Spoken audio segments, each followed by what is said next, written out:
Tito Soto, hoy! Matinding parusa ang ibibigay sa'yo ng Supreme Court. Sinupalpal ka sa harap ng buong Pilipinas. Void ang ilusyon mo na pwedeng balewalain ang ruling nila. Final at executory, yan!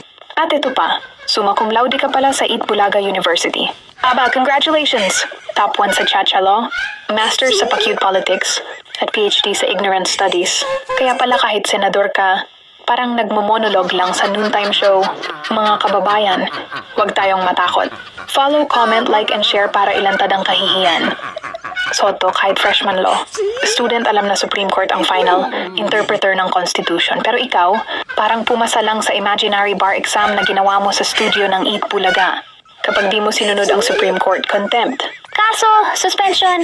Tanggal sa puwesto. Yan ang kapalit ng kapal ng mukha mo. Senador ka pa naman. Pero ang dala mo, diploma ng Iat Bulaga University, summa cum laude sa kahihiyan. Anong susunod? Magbibigay ka na rin ba ng lecture sa Introduction to Stupidity 101 sa Senado? Tito Soto, tandaan mo, hindi ka abogado, hindi ka Chief Justice, at hindi ikaw ang batas. Tigilan mo ang ilusyon mo na kaya mong baliwalain ang Korte Suprema. Ikaw ang perfect example ng summa cum laude sa kahihiyan. Senador ka pero wala kang alam sa batas. Supremo ka lang sa kaipalan.